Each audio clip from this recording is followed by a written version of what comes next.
अस्सलाम वालेकुम रहमतुल्लाहि व बरकातुहू। उम्मीद है आप सब लोग खैरियत से होंगे। तो हमने लास्ट वीडियो में एक न्यू टॉपिक स्टार्ट किया था Riemann tensor MTS 623 tensor analysis का, जिसके हमने एक फार्मूला बताया था मैंने आपको। अगर आपको ये फार्मूला आता है तो आज हमने इसके 2 एग्जांपल्स को सॉल्व करना है। वो एग्जांपल्स आपके लिए बहुत ईजी हो जाएंगे अगर आप ये वाला फार्मूला अच्छे से प्रिपेयर कर लें। मैंने इसको लास्ट वीडियो में आपको समझाया था, एक बार मैं फिर से रिपीट कर देती हूँ। इसको अच्छे से गौर से आपने इसको मेंशन करना है, फार्मूले को फ्रंट पेज पे लिखना है, फिर आपने इसके रिलेटेड जितने भी एग्जांपल्स हैं उनको सॉल्व करने हैं, ठीक है। फिर आपने इसको अच्छे से प्रिपेयर करना है। एक पेपर्स के लिए मैंने आपको बार बार बता रही हूँ, आपने फार्मूलों को नोट्स बनानी है सेपरेट, और जो फार्मूले जिस जगह पे आप लिख रहे हैं आपने पेपर देने जाने से पहले उन फार्मूलों को अच्छे से रिवाइज करना है। क्वेश्चंस आपके हो जाएंगे। अगर आपको फार्मूला आता है, आपके कॉन्सेप्ट क्लियर है, आपको क्वेश्चंस को देखने की ज़रूरत ही नहीं है। आप जस्ट फार्मूले देखें, वैल्यूज पुट करें, क्वेश्चंस को सोल्व करके आ जाएं। तो राइमन टेंसर का हमारा फार्मूला था, आपके पास 4 इंडेक्स होती हैं, ये एक इंडेक्स ऊपर होएगा I J K L। मैंने आपको बताया था सबसे पहले आपने I लिखना है, फिर आपने यहाँ पे क्या करना है, फर्स्ट एंड थर्ड को लिख देना है J एंड L, और आपने इसका डेरिवेटिव पार्शियल डेरिवेटिव किसके अकॉर्डिंग लेना है, जो यहाँ पे रिमेनिंग है मिड वाला K, माइनस का साइन लगाना है। फिर आपने इनको फर्स्ट एंड थर्ड सेकंड का लेना है, ऊपर आई ही रहेगा सुपरस्क्रिप्ट में, नीचे आपने रिमेनिंग एल है तो एल को आपने यहाँ पे लिखा है, फिर प्लस अब आपने जो यहाँ पे जे एल किया था फर्स्ट एंड थर्ड को आपने उसको लिखा, एक और क्रिस्टोफर सिंबल लगाया, उसमें आपने कहा जो रिमेनिंग था के उसको लिखा, और आई को यहाँ सुपरस्क्रिप्ट में लिखा।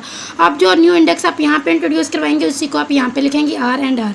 इस तरह माइनस लगा के अब आपने सेकंड वाले को लिखना है, जे एंड के को लिखा, रिमेनिंग में एल था एल को लिखा, ऊपर यहाँ पे आई लिखा सुपरस्क्रिप्ट में, और यहाँ पर भी सेम आपने आर और आर को इंट्रोड्यूस करवाया। बहुत ईजी फार्मूला है, इसको गौर से समझना है आपने। अब हम करते हैं इसके रिलेटेड एग्जाम्पल को सोल्व। एग्जाम्पल है जी आपके पास for metric of spherical coordinate d s square d x one का स्क्वायर। अब ये देखें ये कौन सा होगा, 3x3, मतलब कि इसमें जो आप लेंगे ना राइमन टेंसर, उसमें इंडेक्स की क्या वैल्यू होगी, 1 हो सकती है, 2 हो सकती है, या फिर 3, क्योंकि इसमें कितनी वैल्यूज़ हैं, 3 हैं, तो n की वैल्यू क्या है, 3। इंडेक्स कौन कौन से होंगे, 1, 2 एंड 3। अब आपने यहाँ पे फाइंड करने हैं non zero component of R I J K L, ठीक है। अब आपने 3 वैल्यू है, आप सिंपल ये फाइंड आउट करना है कि किसके कितने कंपोनेंट बनेंगे। ये फार्मूला मैंने आपको लास्ट वीडियो में बताया था। यहाँ पे आप पुट करें 3 स्क्वायर माइनस 1/12, इसको आप फार्मूले को सोल्व करेंगे तो आपके पास आंसर आएगा 6। इट्स मीन्स कि आपके पास कितने कंपोनेंट होंगे, इसके 6 कंपोनेंट्स होंगे। ये राइमन टेंसर का फार्मूला मैंने आपको बताया था। अब वो 6 कंपोनेंट कौन कौन से होंगे, अब आपके पास n की वैल्यूज़ भी हैं 1, 2, 1, 3। अब आपने उसके लिए आपने ये सारी वैल्यूज़ लिखनी है, सारी जितने भी आपके राइमन टेंसर बन सकते हैं, RAB के अकॉर्डिंग, RABCD के अकॉर्डिंग, और एक और फॉर्म कौन सी थी, RABAC, ये वाले। ये 3 टाइप्स हमने लास्ट वीडियो में डिस्कस की थी। इन्हीं को देख के आपने 1, 2, 3 इंडेक्स को लेने और 6 आपने लिखने, कितने, 6, जस्ट 6। अब आप A की वैल्यू को 1 ले लें, B की वैल्यू को 2 ले लें, 1, 2, 1, 2 बन जाएगा। इसी तरह आप यहाँ पे B की वैल्यू को 3 लें और R को 1 लें तो ये बन जाएगा 1, 3, 1, 3। अब देखें अगर आप A को 2 लें तब भी देखें 3 2 से स्मॉलर है तो ये वाला भी बन सकता है, ठीक है। अब आप इसके अकॉर्डिंग लें ABCD के, तो आप क्या बना सकते हैं, इसके पहले ये टाइप 2 थी तो हम इसके अकॉर्डिंग पहले लेते हैं 1, 2, 1, 3। A की वैल्यू आपने 1 ली, B की 2 ली, C की 3 ली। C की 3 क्योंकि C को ग्रेटर होना था और B को स्मॉलर, ये हमने तब डिस्कस किया था। अब आप एक ले लें 1, 2, 3, 2, इस तरह 1, 3, 2, 3, ठीक है। ये आपने 6 कंपोनेंट यहाँ पे इनको देख के लिख लिया, 6 लिखने, ये हमने यहाँ पे फाइंड आउट कर लिया। अब आपने 1 बाय 1 इन सबकी वैल्यूज़ को फाइंड आउट करना है और बताना है कि वैल्यूज़ क्या हैं, 0, इनके आंसर 0 आने चाहिए, ठीक है। अब पहले इसको लेते हैं, फिर इसको लेंगे, फिर इसको लेंगे, 1 बाय 1 फाइंड आउट करेंगे। लेकिन ये ध्यान रखें कि आपने इन सबको फाइंड आउट नहीं करना, आप यहाँ पे जस्ट 2 को फाइंड आउट कर लिया, आपके लिए इतना ही काफ़ी है। तो पहले करते हैं 1, 2, 1, 2 को, 1, 2, 1, 2 को आप ऐसे लिख सकते हैं 1, 2, 1, 2, ठीक है। इसको आपने ऐसे लिखना है। अब यहाँ पे I की वैल्यू है 1, J की वैल्यू है 2, K की वैल्यू है 1, L की वैल्यू है 2। ये जो हमने लास्ट वीडियो देखे ना, इसी फार्मूले को देख के अब आपने ये सारे यहाँ पे वैल्यूज़ को पुट करने हैं। जहाँ जहाँ पर I आ रहा है वहाँ पे आपने पुट करना है 1, जहाँ पे K आ रहा I J की L लेना जी, J की जगह 2 कर दें, K की जगह I1 कर दें और L की जगह भी 2 कर दें। ये वही फार्मूला मैंने लिखा और उसी तरह मैंने वैल्यूज़ को पुट किया। अब आ गया यहाँ पर R। मैंने आपको लास्ट वीडियो में भी बताया था कि ये जो R यहाँ पे हम लोग इंट्रोड्यूस करवाते हैं उसको हमने कैसे लिखना होता है। आपने देखना है कोई भी ऐसा क्रिस्टोफर सिंबल ठीक है, ऐसा क्रिस्टफल सिंबल जिसके नीचे दोनों 2 2 आए, ठीक है, और वो नॉन ज़ीरो हो। और यहाँ पे आपने बताया ना जिसके नीचे क्या हो 2 1 हो, और एक आपने ऊपर यहाँ पे 1 और 1 यहाँ पे हो, 1 और 2 यहाँ पे हो। अब ये क्रिस्टफल सिंबल्स की वैल्यू वो आपको क्वेश्चन में देंगे। ये बात आप मेरी सुन ले, मुझे लगता है मैं यहाँ पे लिखना भूल गई हूँ, मैंने स्पेस छोड़ी थी पर मैं लिखना भूल गई हूँ, ठीक है। तो ये आपको क्वेश्चन में गिवन है कि आज जब नीचे 2 2 होगा और ऊपर फिर आप आर की कौन सी वैल्यू लेंगी, ठीक है। तो अगर वहाँ पे 1 2 2 हुआ तो आप यहाँ पे 1 ले लेंगी। आई थिंक यहाँ पे ऊपर था 2, तब ये या इसके नीचे वाला 2 2 की वैल्यू 0 होगी, ठीक है। ये मैं आपको लास्ट नेक्स्ट वीडियो आएगी ना, मैं उसमें एक बार लिख के बता दूंगी कि हैंड आउट्स में ये गिवन थी, मैंने यहाँ पे स्पेस छोड़ी हुई है पर मैं लिखना भूल गई हूँ, ठीक है। तो आर की वैल्यू आप लोगों ने कैसे लेनी होती है, आपने सारे जितने भी क्रिस्टफल सिंबल्स होते हैं उनको देखना होता है, फिर आपने ऐसा क्रिस्टफल सिंबल ढूंढना है जिसके नीचे 2 2 हो, ठीक है। आप कोई ऐसा क्रिस्टफल सिंबल ढूंढा जिसके नीचे 2 2 हो और वो नॉन ज़ीरो हो, तो फिर ऊपर ऐसी उसकी कौन सी वैल्यू है वही वैल्यू आप यहाँ पे पुट करते हैं, ठीक है। और अब यहाँ पे ये देखें, ये वाला क्रिस्टफल सिंबल देखें, यहाँ पे 1 हो और यहाँ पर 1 हो, तो यहाँ पे ऐसी कौन सी वैल्यू हम लोग लगाएंगे कि वो नॉन ज़ीरो क्रिस्टफल सिंबल हो।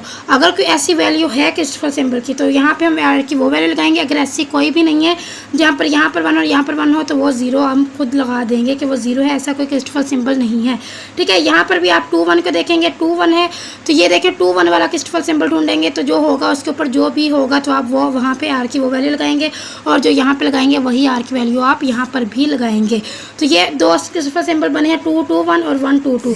2 1 2 1 की वैल्यू आपके पास होती है 1/r और 1 2 2 की वैल्यू होती है -r।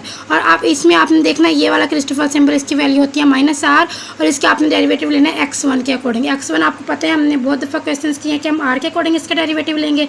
जब इसका r के अकॉर्डिंग लेंगे तो -1 आएगा, यहाँ पे इनकी वैल्यूज पुट करेंगे 1/r -r, यहाँ पे -1 + 1 क्या हो जाएगा 0। इसी तरह आप r 3 1 3 के लिए फाइंड आउट करेंगे, सेम उसी तरह आपने ये फार्मूला लिखा, फार्मूले में वैल्यूज़ को पुट किया।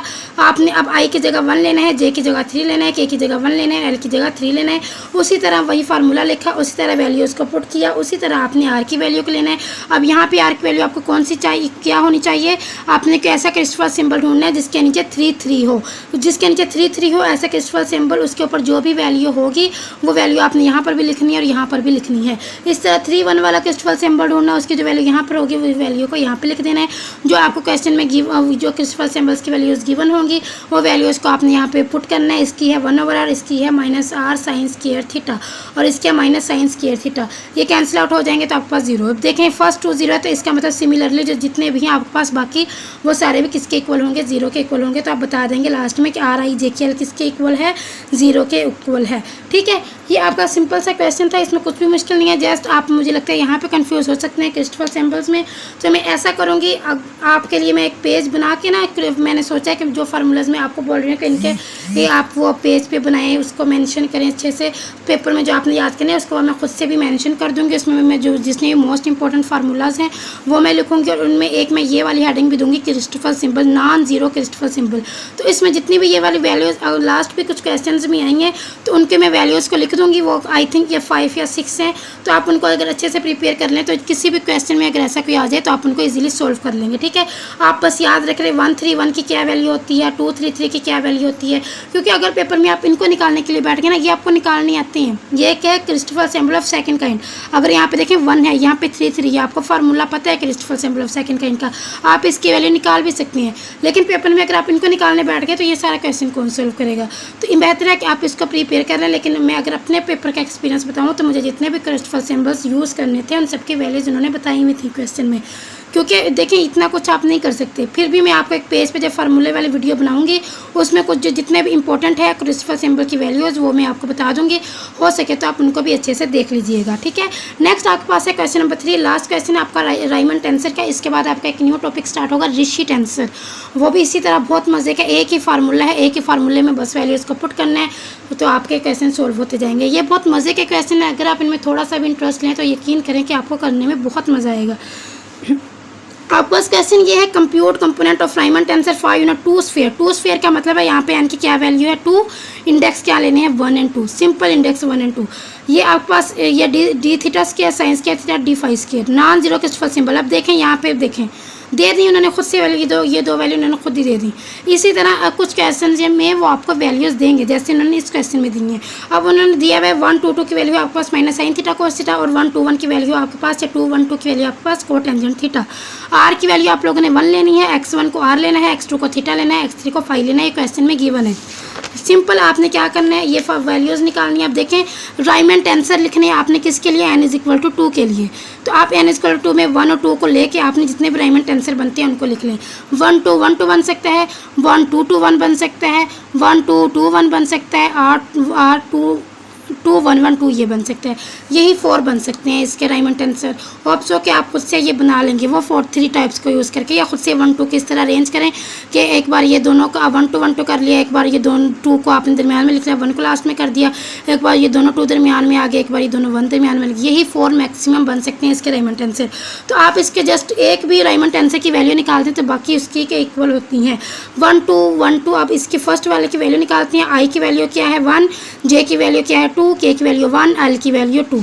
यही वाला फार्मूला लगाएं, बिल्कुल उसी तरह वैल्यूज़ को पुट करें जहाँ जहाँ पे आपकी ये वैल्यूज़ बन रही हैं, सिंपल उनको पुट करना है। वही मामला आ गया आर का।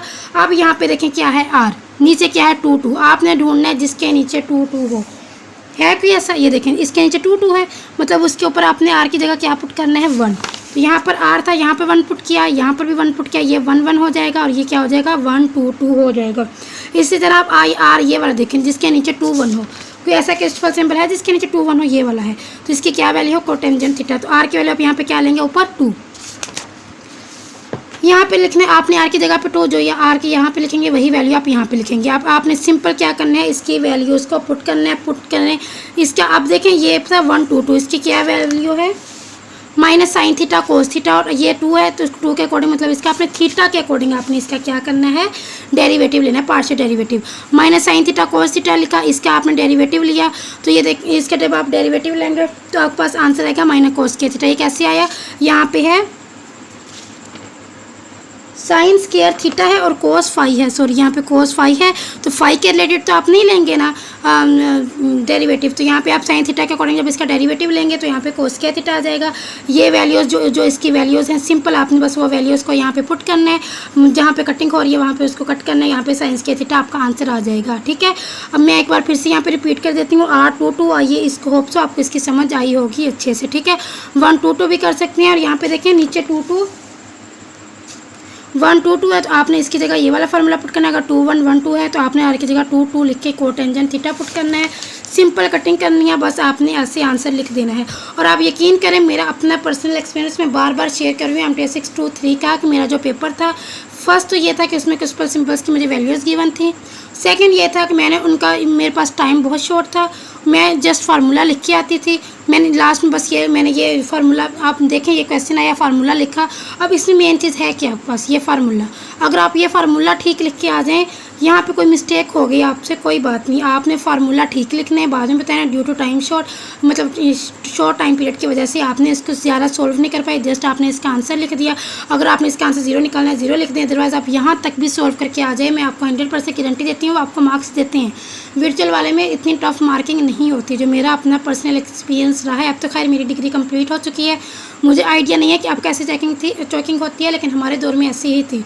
MTS 631 621 मैंने हर सब्जेक्ट में ऐसा करती थी, मेरे पास टाइम शॉर्ट होता था तो मैं ऐसे ही करके आती थी और मुझे उसके मार्क्स मिलते थे। ठीक है, तो आपने मेन जो फोकस करने हैं वो आपने फार्मूलों पे करने हैं, उसमें बस आपने नंबर नहीं मिस होने देने। ठीक है, फार्मूलों को अच्छी तरह प्रिपेयर कर लें, वैल्यूज़ को पुट करके आ जाएं, बाकी अल्लाह के सपोर्ट करके आ जाएं, आपको मार्क्स इंशाल्लाह मिलेंगे। तो अपना बहुत सारा ख्याल रखना है। अगर आप मेरे चैनल पर न्यू हैं तो प्लीज़ मेरे चैनल को सब्सक्राइब करके जाएँ। आपने बहुत सारा ख्याल रखें। जज़ाकल्लाह, अल्लाह हाफिज़।